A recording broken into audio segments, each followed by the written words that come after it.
एक बार श्री युधिष्ठिर ने भगवान श्री कृष्ण से पूछा, प्रभु, श्रावण शुक्ल एकादशी का क्या नाम है? इसके व्रत करने की क्या विधि है तथा इसका क्या महात्म्य है? श्री कृष्ण जी कहने लगे, इस एकादशी का नाम पुत्रदा है। इस व्रत को करने से तथा इस व्रत की कथा सुनने से पुत्र प्राप्ति का फल मिलता है। यह कथा शांतिपूर्वक सुननी चाहिए।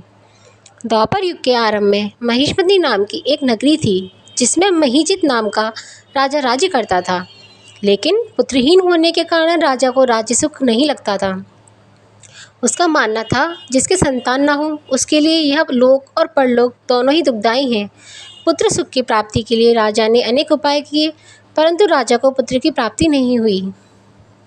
वृद्धावस्था आती देखकर राजा ने प्रजा के प्रतिनिधियों को बुलाया और कहा, हे प्रजाजनों, मेरे खजाने में अन्याय से उपार्जन किया हुआ धन नहीं है। ना मैंने कभी देवताओं तथा ब्राह्मणों का धन छीना है। किसी दूसरे की धरोहर भी मैंने नहीं ली। प्रजा को पुत्र के समान पालता रहा। मैं अपराधियों को पुत्र तथा बांधवों की तरह दंड देता रहा। कभी किसी से घृणा नहीं की, सबको सम्मान माना है, सज्जनों की सदैव पूजा की है। इस प्रकार धर्म से राज्य करते हुए भी मेरे पुत्र नहीं है, जिस कारण मैं अत्यंत दुख पा रहा हूँ। इसका क्या कारण है? राजा महीजित की इस बात को विचारने के लिए मंत्री तथा प्रजा के प्रतिनिधि वन में गए। वहाँ बड़े बड़े ऋषि मुनियों के दर्शन किए। राजा की उत्तम कामना की पूर्ति के लिए किसी श्रेष्ठ तपस्वी मुनि को देखते फिरते रहे।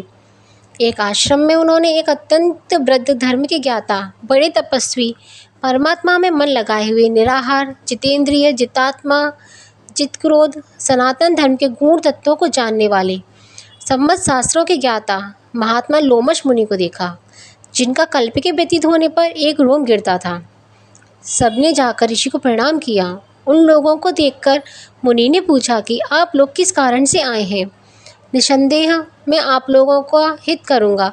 मेरा जन्म केवल दूसरों के उपकार के लिए हुआ है, इसमें संदेह मत करो। लोमश ऋषि के ऐसे वचन सुनकर सब लोग बोले, हे महर्षि, आप हमारी बात जानने में ब्रह्मा से भी अधिक समर्थ हैं, अतः आप हमारे इस संदेह को दूर कीजिए। महिष्मतीपुरी का धर्मात्मा राजा महीजित प्रजा को पुत्र के समान पालता है, फिर भी वह पुत्रहीन होने के कारण दुखी है। उन लोगों ने आगे कहा कि हम लोग उसकी प्रजा हैं, अतः उनके दुख से हम भी दुखी हैं। आपके दर्शन से हमें पूर्ण विश्वास है कि हमारा यह संकट अवश्य दूर हो जाएगा, क्योंकि महान पुरुषों के दर्शन मात्र से ही अनेक कष्ट दूर हो जाते हैं। अब आप कृपा करके राजा के पुत्र होने का उपाय बतलाएं। यह वार्ता सुनकर ऋषि ने थोड़ी देर के लिए नेत्र बंद किए और राजा के पूर्व जन्म का वृत्तांत जानकर कहने लगी कि यह राजा पूर्व जन्म में एक निर्धन वैश्य था।